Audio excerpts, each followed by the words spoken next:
Bhabhar Radhanpur highway પર આવેલ ભંગારના વાડામાં લાગી આગ. તો ભાભર રાધનપુર હાઈવે મારુતિ નંદન હોટલ નજીક આવેલ રતિલાલ રાવળના ભંગારના વાડામાં અચાનક સાંજના સમયે આગ લાગતા અફડાતફડી મચી જવા પામી હતી.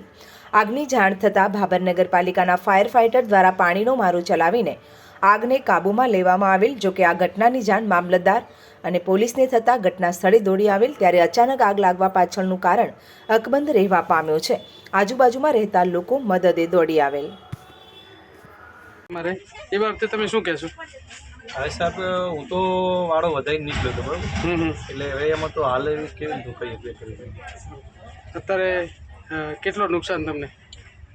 નુકસાનમાં તો શું છે કે કેટલી વસ્તુ બળી છે હું અહીંયા જઈ શક્યો નથી બરાબર, એટલે મને કોઈ એવો આઈડિયા નથી જો કે આટલો મારા હું અંદર સ્ટોક પત્રકમાં જોઉં કે આટલી વસ્તુ બળી ગઈ છે બરાબર, પછી થોડો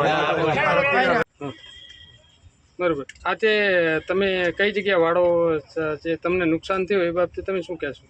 નુકસાન થયું અમે તો જે હળગાવ પાર્ટી છે એને અમે કાયદેસરની કાર્યવાહી કરવા માંગે છે અમે. બરાબર. એટલે કેટલા વાગે તમારી જોડે આવ્યો ને શું તમારી ચર્ચા થઈ?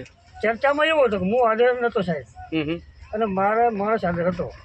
બાઇક લઈ ગયા લગભગ 12 વાગે, એટલે 1 થી 2 ના ગાળા પોતી બાઇક હાલી ગયા. એમાં મારા માણસને બેને થોડુંક અણબડાટ થયો, એટલે કંઈક બોલા ચાલી થઈ, એટલે મારામાં સીધો ફોન આવ્યો. બાઇક કોનો હતો? બાઇક અમારો જ હતો. બરાબર. એટલે બાઇક તમારી પાસે માંગ્યો? બાઇક અમારું પોતાનું બાઇક હતું, અમારું પોતાનું બાઇક ફરવા માટે લઈ ગયા હતા બરોબર, અને થોડીક વાર થઈ ગઈ 2 કલાક જેવું. એટલે કે તમે આટલી વાર કેમ કરી? આટલી વાર કરી એમાં કે થોડી બોલાચાલ છે એમાં કે તમારે હદનો વાળો હશે, મારા બાપના પેટો વાળો હદા વગર નહીં રોકે. બરાબર. શું નામ છે એમનું ભાઈનું? એ ભાઈનું નામ છે રાવળ ભરતભાઈ ચતુરભાઈ. ક્યાં રહે છે? રહેશે ભાભર નવા લુદરિયાવાસમાં. એમના વિરુદ્ધમાં તમે કોઈ એક્શન લીધી એના પછી? ના, આપણે કોઈ વિરુદ્ધમાં આપણે વિરુદ્ધ છે જ નહીં, કોઈ વિરુદ્ધ રાખતા જ નહીં. અને આવ્યા પછી એમને વાળો હળગાઈ નાખ્યો? હા, આગ લાગી મારા ફોન આવે 2-4 વ્યક્તિઓનો.